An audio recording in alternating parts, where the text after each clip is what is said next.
Every morning, tourists line up in St. Peter's Square to see one of the world's oldest spiritual institutions. What they don't see is the building in London's Belgravia, the property in Paris, the commercial block in Geneva, none of them with the Vatican's name on the deed. None of them paying a cent in tax. Not because someone found a loophole, because the owner is a sovereign state, and the rules that apply to every other landlord on Earth simply don't reach it. Think about that for a second. This isn't a collection of loopholes someone stumbled into. It's a deliberate legal fortress, built layer by layer over nearly a century. Once you see the blueprints, you realize the Vatican isn't a church that happens to own a bank. It's a sovereign financial power that uses a cathedral as its primary shield. To understand how that works, you have to go back to 1929, and a deal that most people have never heard of. The deal that built an empire. In February 1929, Benito Mussolini signed the Lateran Treaty with the Holy See. On paper, it settled a 60-year dispute over territory the Italian state had seized from the Catholic Church. In practice, it handed the Vatican something far more valuable than land. The treaty created Vatican City as a recognized sovereign state and came with a cash settlement of 750 million lira plus 87 million in government bonds. Compensation for the Papal States. That payment also became the seed capital for one of the most sophisticated investment operations in 20th century Europe. The Vatican didn't sit on that money. Within months, a man named Bernardino Nogara was brought in to manage it. Now here's who Nogara was. Not a priest, not a theologian. He was a financier who'd worked in international banking across Europe and the Middle East. And before he took the job, he negotiated one condition: no religious restrictions on where the money could go. The Vatican agreed. That single condition changed everything. Nogara moved the capital into Italian equities, foreign currencies, gold, and real estate across multiple countries, building what was effectively a private equity operation that answered only to the Pope and carried the legal protections of a sovereign state. When political winds shifted, he moved assets across borders before other investors could react. By the 1950s, the Vatican's portfolio had grown into something almost unrecognizable from the war chest Mussolini originally handed over. So when people say the church's wealth was built on centuries of donations, they're only telling part of the story. A significant layer of it traces directly to a fascist government writing a check and a banker being given free rein to multiply it. That's the foundation. The property empire nobody talks about. Today, the Vatican's real estate portfolio spans some of the most valuable addresses in the world. Properties in London's Belgravia, buildings in Paris's 17th arrondissement, commercial real estate in Switzerland, and thousands of acres across Italy. Conservative estimates put the total value above $4 billion, and some analysts think that figure is actually low, given how opaque the ownership structure is. And that opacity isn't an oversight. Vatican properties rarely sit in the Vatican's name. They're held inside layers of shell companies, charitable foundations, and third-party managers. You follow the ownership chain through several entities before you get anywhere near Rome, and sometimes the trail goes cold entirely. In 2019, that machinery became briefly visible. Vatican investigators discovered that roughly $200 million drawn from the Secretariat of State's charitable funds had been funneled into a luxury property development in London's Chelsea neighborhood. An Italian businessman who helped the Vatican to buy luxury property in London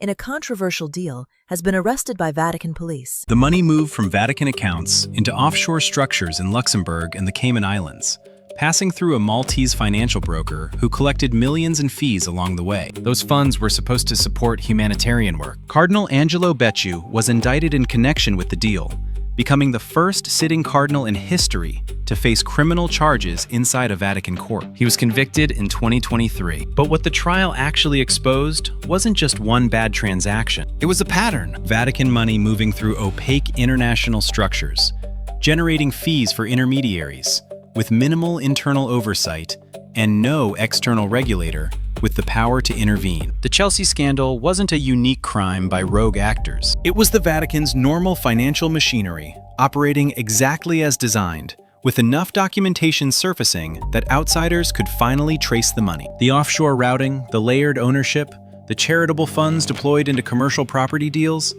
none of that was invented for this transaction. It was already the system. How Vatican sovereignty creates unique financial advantages.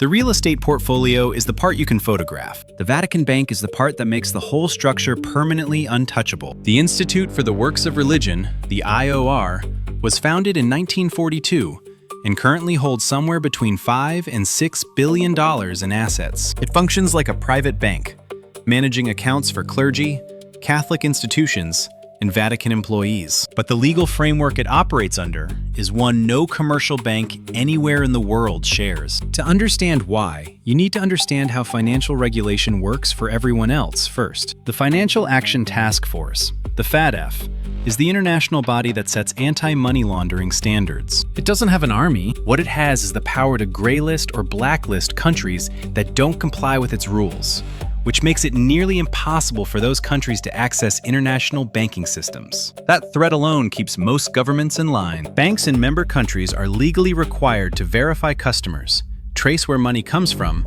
and report suspicious transactions to national regulators. Those regulators can freeze accounts, compel disclosures, and hand evidence to prosecutors. The whole chain works because every link sits inside a national legal system that an external body can pressure. The IOR sits outside every link in that chain. Because Vatican City is a recognized sovereign state under international law, it gets treated the same way you'd treat the United States or Germany. FATF can't blacklist it without triggering a full diplomatic incident. EU banking directives don't apply inside its walls. Italian financial regulators have no authority there, even though Vatican City is physically surrounded by Rome. The IOR doesn't need to file suspicious transaction reports with anyone outside Vatican City, because there's no treaty that requires it to. The sovereignty is real, and the financial shelter it creates is just as real. Want to see what that looks like in practice? Look at 1982.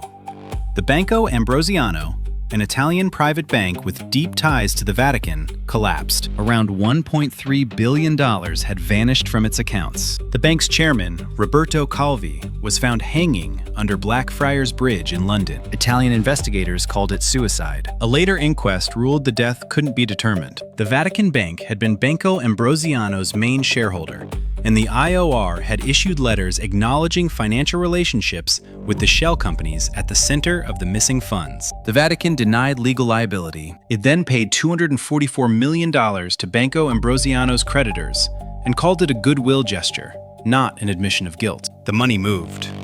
Criminal accountability for anyone inside Vatican walls never followed, because no external court had jurisdiction to compel it. That's the structural advantage in its clearest form. It's not that the Vatican is uniquely corrupt, it's that the architecture surrounding it converts legal exposure into a diplomatic negotiation, rather than a criminal proceeding, every single time. Pope Francis recognized this was a reputational problem. After taking office in 2013, he brought in external auditors, signed the Vatican onto MoneyVal, the Council of Europe's anti-money laundering monitoring body, and pushed for annual IOR financial reporting. The Vatican published accounts that had never been public before, removed thousands of unverifiable accounts, and prosecuted Becciu rather than burying the Chelsea scandal. Real moves, visible ones.